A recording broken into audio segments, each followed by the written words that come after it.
Welcome to The Final Bosses. Today we're going to be reviewing Justice League Dark Apocalypse. Justice League Dark Apocalypse is the final movie in the DC current animated universe for the movie franchise, starting with Flashpoint.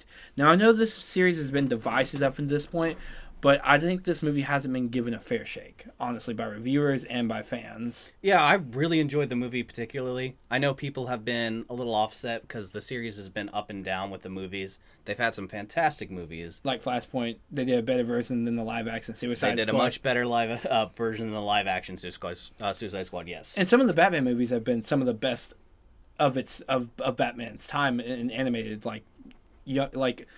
Honestly, I really enjoyed sort of the Batman in this movie being more of a family man oriented, learning to love, whereas you get to see him become more human with Damian and Bad Blood and the death of Batman. It's always good to have Batman be a little bit different while keeping the core concept the same, because I know in the original DC animated universe he was slowly losing his humanity versus here where he's slowly gaining his humanity.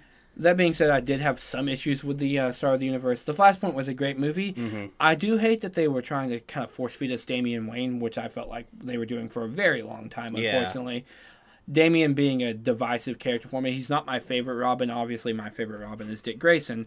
But also the fact that they kind of scaled him up, like in Son of Batman, where they had him fight on equal terms with both Nightwing and Batman at times, which was something that shouldn't have been until they retcon that a little bit in this movie, and we'll get to that point in a minute. But yeah, I feel like Damian was probably the most,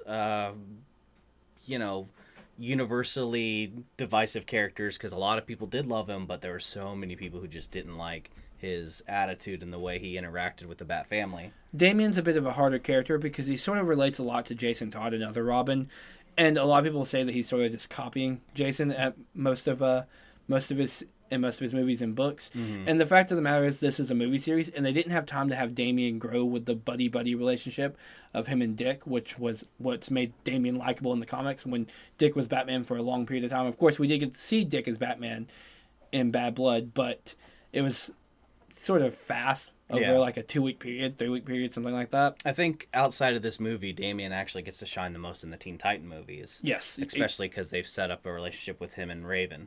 And now that you bring up the Teen Titans movies, those are actually some of my favorites in this.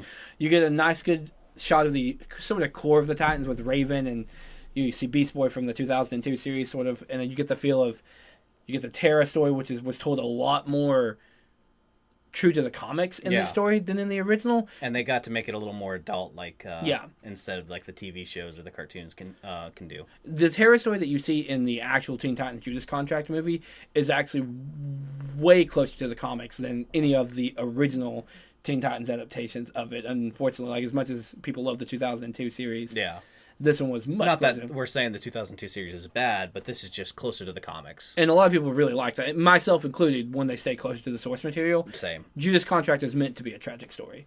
And because they had Beast Boy focus on his love with Terra, it made more sense for his, Damian's love with Raven to go, also scaling back Raven's age, obviously, making her closer to Damian's age. I don't know whether they also scaled up Damian's age a little bit too, I would say. But, they kind of balanced everything out a little bit. But that's onto those movies, off of those movies, talking about the entire DC universe at the moment here for the animated universe. Well, before we go into the movie, we do want to talk a little bit about the introduction of Constantine, the cultist character who, outside of a movie with Keanu Reeves, he wasn't really known to the mainstream audience. Yeah, his TV series got canceled after 12 episodes. It didn't do very well. But in this one, they definitely brought him to the forefront of the DC universe, which was a huge risk because it's a character that's not like a mainstay home character. This isn't your Superman, Wonder Woman, Batman. You can't go up to just anyone and say Constantine, and everyone will know who he is like they would Superman and Batman. But by bringing such an unknown character forward, I think they did something amazing with their risk, because Constantine is a phenomenal character when told correctly. And in the DC universe, both in Justice League Dark and in his 5-episode miniseries, which also takes place in this universe, Constantine in the City of Demons, they played him perfectly. They had the voice actor, of course, is the same guy who played him in the live action show, which he does a phenomenal job. But that in the Justice League Dark in specific, one thing I've seen people say is that why Batman is in this movie. Obviously, they put Batman in the original Justice League Dark movie to give it a selling point because they were worried that Constantine couldn't sell a movie in himself. What's awesome is Batman starts as the main character in that movie, but by the halfway point, Constantine takes over as the main character. So Batman is that selling point, and then he's the hook. And by time you're halfway through the movie, you love Constantine, and you're accepting him as the main character. Like Constantine definitely has the personality and the strength as a character in himself to carry an entire movie. Mm-hmm. He could carry his own franchise and series if given the proper chance, which DC maybe in the future, please reboot that Constantine series and give us something more with him, because honestly, he's one of my favorite cult characters. And they did such a good job setting up his relationship with Zatanna and a few of the other, like magical oriented characters. Yeah, like Orchis and like Black Nurse. You can see some Swamp Thing, which was definitely a callback character for sure for DC to pull out. Like when it came to Constantine, they were able to pull out these more obscure characters. Zatanna not being obscure, but Zatanna's relationship to Constantine is obscure because most of the time you just see her in the Justice League. And really, I think the only time you see her in a relationship is in Young Justice with Dick. Yeah. Because they scaled back her age a lot in that one. Mm-hmm. So it was nice to see those characters brought to the forefront, giving information and stuff. Another character that I was really happy to see that got used a lot, surprisingly, was Etrigan. I love Etrigan. I love Etrigan. Like when he was introduced into the series and I was watching it with my friends, everyone was like, "Who is he?" And I'm like, "Oh man, no one knows. No one knows my favorite rhyming demon here." You didn't watch the Justice League Unlimited cartoon, obviously. But that being said, now moving on to the movies, the movie is trying to do something that's a bit opposite of what Avengers Endgame did. So, whereas Endgame you start in this hopeless situation where you have only a few heroes and they don't have the power to stop the main villain, and at the very end they've gathered all the heroes, they're back, they're ready. Because this is an animated movie, budgets are a thing, unfortunately. Massively. And the fact that since it's not going out in theaters, they have to confine it to that hour-and-a-half time slot. And that being a huge factor, they had to cut the cast down. So unfortunately, this movie may have left a bad taste in people's mouth because a lot of their favorite characters die. Quickly. My favorite character dies within the first 7 minutes of the movie. 7 to 10 minutes of the movie. So I know how you feel, but when it comes to DC and resetting its universe and these sort of Infinite Crisis, Darkseid War, Crisis on Infinite Earth storylines. Yeah.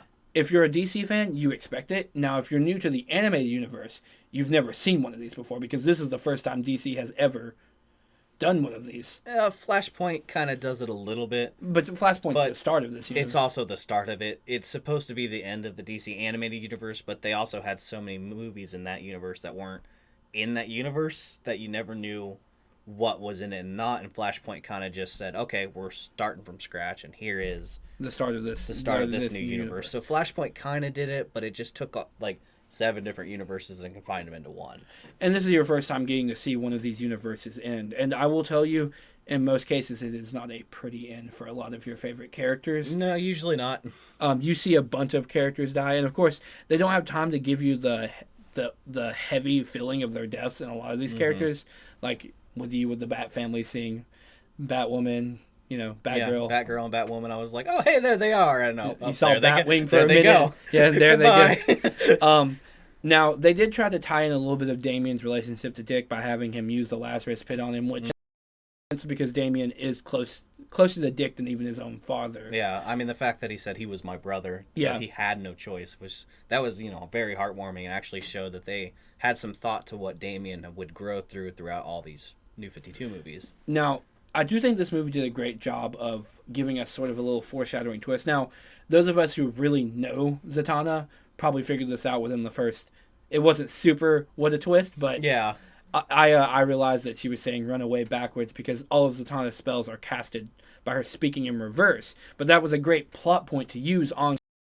So too. Because it made him look like a coward at first, and so everyone was downing him the whole movie. But then when you realize he didn't actually run away, it was Zatanna's spell, it kind of just gave even more depth to the relationship and the character because she knew that Constantine had the potential to save the world if this failed. I also saw it as she kind of, I wouldn't say she forced Constantine in it, but her relationship with him is the reason he joined the Justice League. Yes, and then seeing that they were in a hopeless situation, she's probably like feeling a little bit of guilt there. So I think it was part of her, her character not wanting anything to happen to him, and also feeling that guilt Well, she said that before the invasion started. So yeah. So she had an idea that something was going to go wrong would happen. Yeah. Now, explaining something that I've noticed in a lot of reviews where people team the myths over, some people are wondering how Darkseid hacked Cyborg. This is mainly from people who aren't super familiar with the comics. So, real quick lore. We're trying not to do too much of this in this video, right. but there is some that we kind of do have to cross over.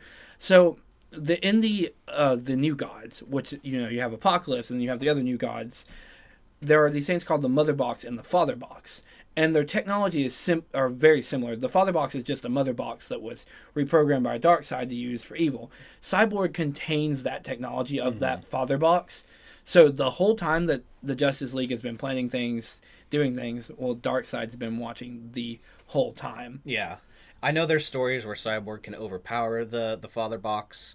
But we don't really get to see, from my knowledge, we don't get to see that too much in the not until Constantine Constantine reprograms him during the movie. That's the only time we see it. So I don't think they did as good a job as they could of setting that up, but it is explained in the lore. It's just you have to do a little bit of digging. So that would be a little bit down to the movie that they didn't let you know in the movie that this is how it happened, but that is how it happened. And in Justice League, the Darkseid invades in the very first Justice League movie. In this one, when you see Cyborg's origin in the movie, they do pair him with a Father Box. Yeah.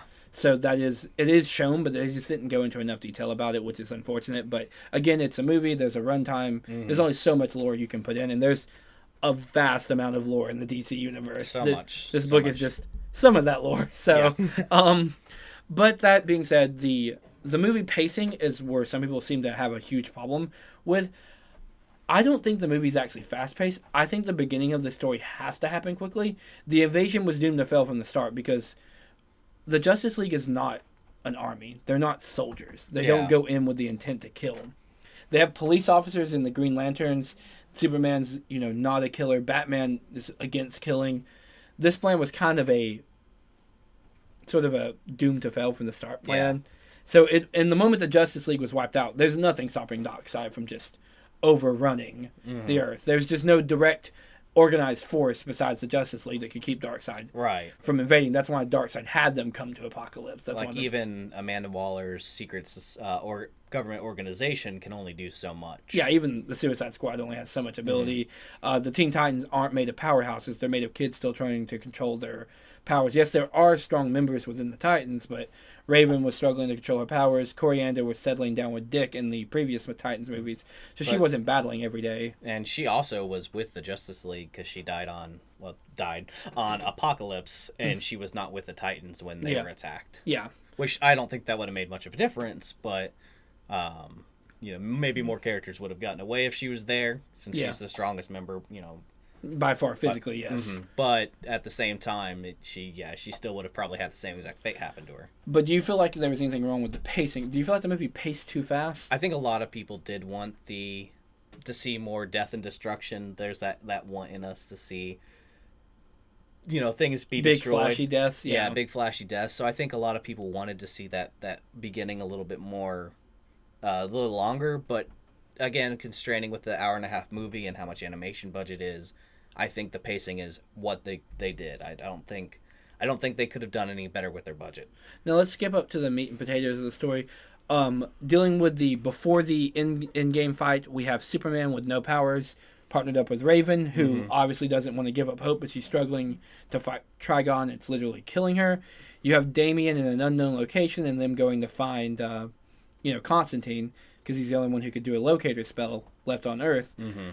What do you think about the powerless Superman? Some people had problems, seeing Superman powerless for so long. I think it was unnecessary. I've seen it enough times in comics and TV shows that, it really helps ground him to reality.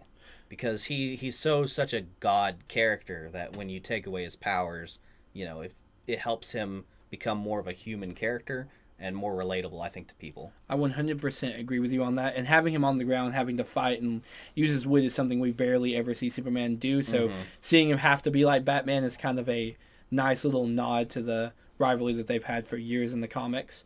That on top of the Lex Luthor playing both the good and the bad. Yeah.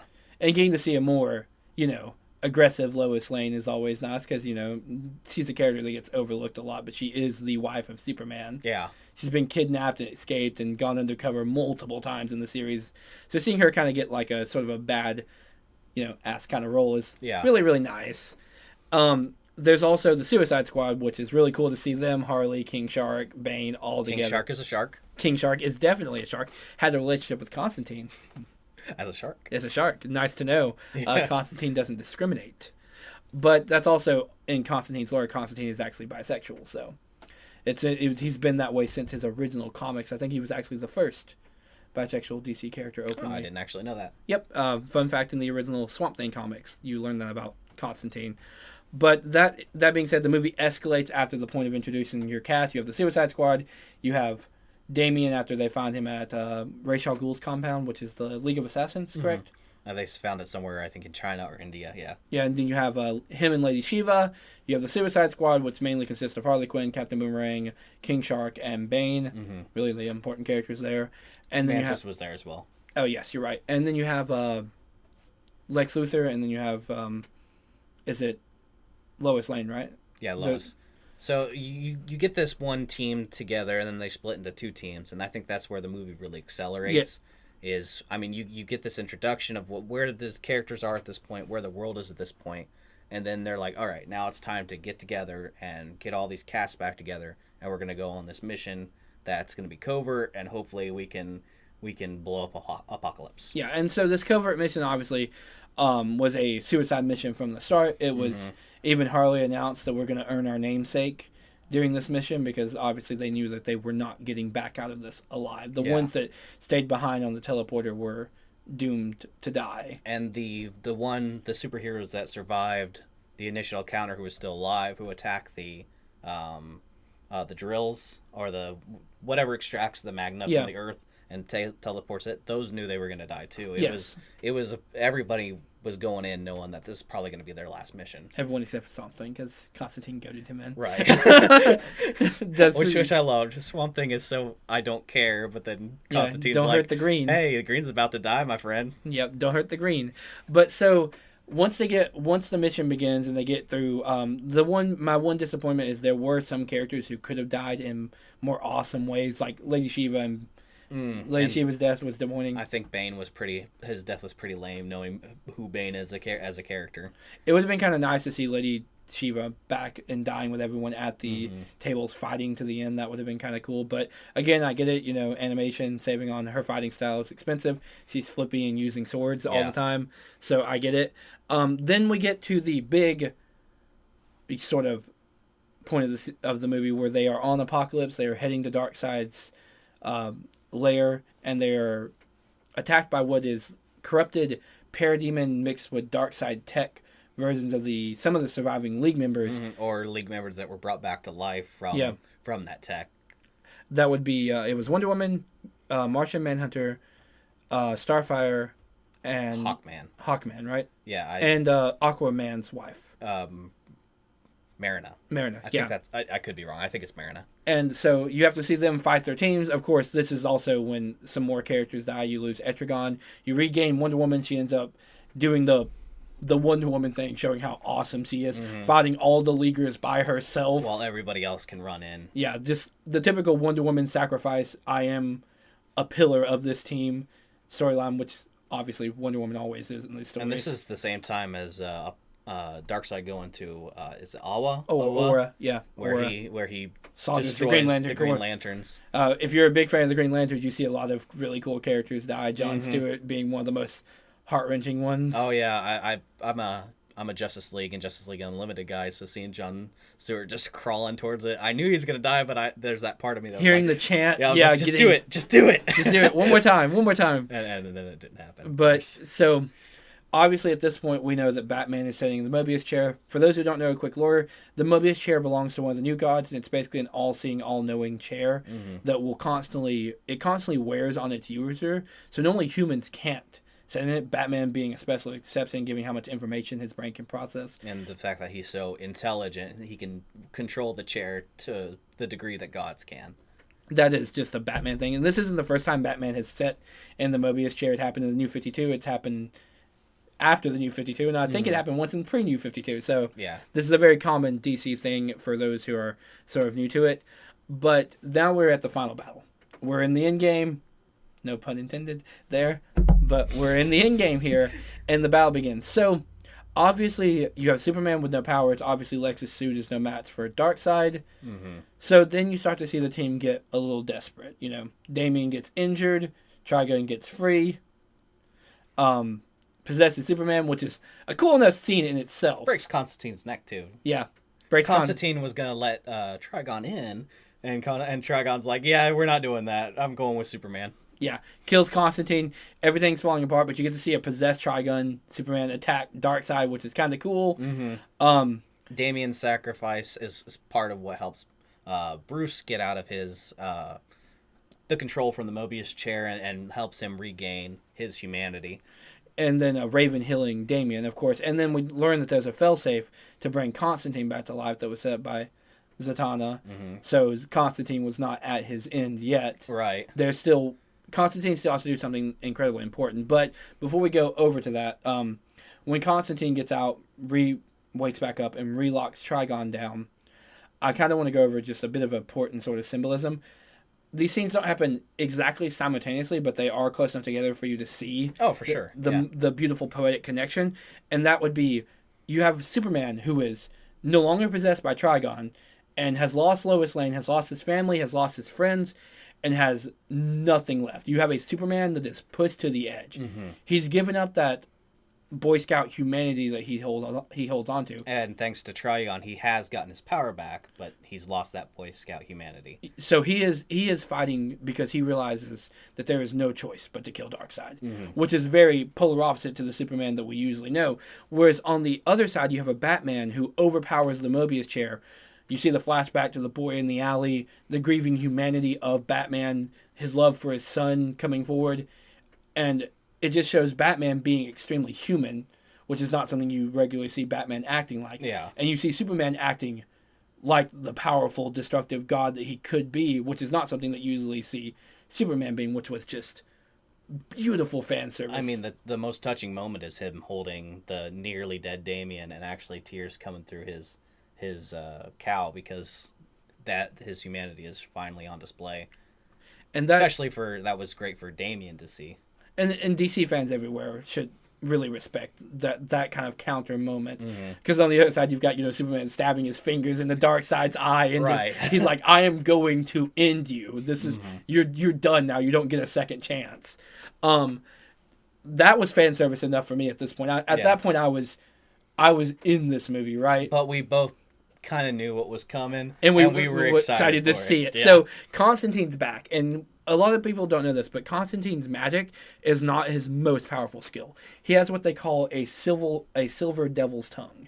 Constantine has been able to trick demons all of his life. He's tricked Trigon on multiple occasions, the Demons 3, Etrigan. He's tricked so many demons in his time period. He even tricked the god of the DC universe in some storylines. His silver tongue is that good.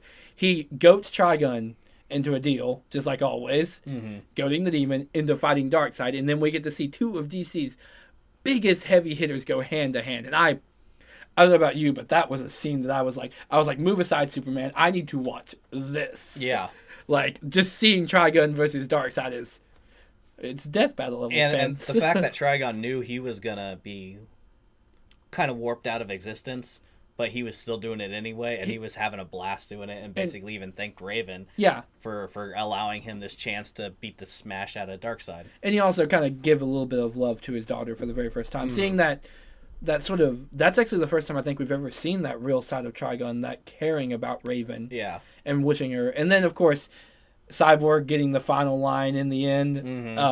And can't repeat the line, but Trigon grabbing Darkseid in a giggle to let him go with him to wherever they were being portaled to. I actually don't remember. They got to the edge of the universe to a basically what is, I'm assuming, like the Phantom Zone in a physical existence. But yeah, getting to see Cyborg saying that you manipulated me, Darkseid. Well, now I'm taking you where I want to go, and then great send off for that character. And then you have everyone back on the Swords of Titan Tower. The Earth is unbalanced. It's dying. They're projecting billions death before they can stabilize the Earth. And that's where you see, like, you know, Dick is being pet by Coriander. Because we forgot to mention that thanks to Cyborg, they overpower their programming and they're going back to their normal-ish self. They're still half cyborgs in all of them. Monstrous, yeah. And then, like I said, you've got them all on Titan Tower. They're sort of grieving at their losses, licking their wounds. You got Superman trying to motivate everyone back to the we can recover from this. To now revive Damian and Raven, share some really sweet moments. I think their relationship is one of the better relationships in the whole for sure universe. Raven's relationship with Damian just humanized Damian so much as a character, especially in this movie. It made him so likable. I mean, she has hollow cheeks. She's looking like almost a skeleton, and that he doesn't care. He still sees her as who she is and encourages her. And yeah, this we mentioned it earlier, but this movie really shows the positives of Damian. And if Damian was like this the whole time, he'd probably be a fan favorite character. Yeah, he would have moved up on my list and it sort of makes me regret the universe ending a little bit, because I'm like, okay, now I want to see this Damian, and then they change the universe. You've got the angry, combative Damian, but he's also got sort of a bit of Dick's humanity and charm to him now in this movie. Obviously, because he wanted to be a little bit more like Dick, obviously, and then so it's super touching. And of course, at this point, you've got Constantine, who knows that Flash was the one who caused the reset of this universe and caused all these events to unfold. And the final scene of the movie is equally touching and groundbreaking, where Constantine puts his hand on Flash's shoulder and says, "You have to do it again." And Flash says, I can't be responsible for causing all of this again." And Constantine looks at him and says, "Well, anything's got to be better than this, mate." That final line in the movie, and then Flash takes off running and creates another flashpoint, which resets the universe. And that wave of, I would call it the wave of the universe changing, slowly coming to them, and all the characters just at peace with this fate of the universe. It was a great ending to the movie. It was the very first time I've ever seen a reset animated, and I honestly think they did a fantastic job. Pacing was a little off, I will give it that. The movie gets a 4 out of 5 for me. It's one of my favorite DC animated movies now.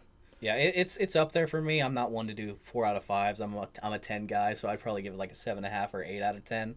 But it was a very enjoyable movie. I think if it was a movie in theaters, it probably could have got a perfect 10 out of 10, because they could have spent more time on the animation, doing the things that we have the complaints about. But overall, the movie definitely, for the first time of DC ever animating a full reset of its universe, letting you see what an Infinite Crisis or a, Darkseid War could really look like in animated, and how they reset the universe in comics. Without worries of, having children watching the movie, because they did a Darkseid War in the Justice League Ultimate, but no heroes die because it's a... Yeah. I mean, they had a lot of adult content in there, but it was a children's cartoon. So this was just an overall, honestly, good move by DC, and I can't wait to see what their next universe holds. With Young Justice continuing at a pretty decent pace and being good, and then seeing the Harley Quinn animated series actually being relatively funny and consistent, I can't wait to see what this next series of animated movies looks like. I was actually waiting for an end credit scene where we would see the beginning of the next universe, and I was a little sad that we didn't get to see it, but I know they're still planning it. And I know that I have faith that they'll even do better from this. The writers in the animated universe obviously know what they're doing. I really wish DC could take some of that into their actual live action universe. I agree. That's a whole topic for a whole nother video. Yeah, we got a few good ones, but yeah, maybe we'll talk about the good and the bad DC movies at some point. Yeah, from this universe. And as always, if you want more content like this and you want to hear more DC content, and maybe if you want us to go over a complete timeline for this series, we have watched the movies. We're willing to rewatch them again. We're a bit obsessed with the DC side of just superheroes in general. So if you guys want any more content like that, leave a comment, leave a like, let us know. If you'd rather see it more on our main show, where we do a lot more editing and a lot more scripted stuff, just let us know on that too.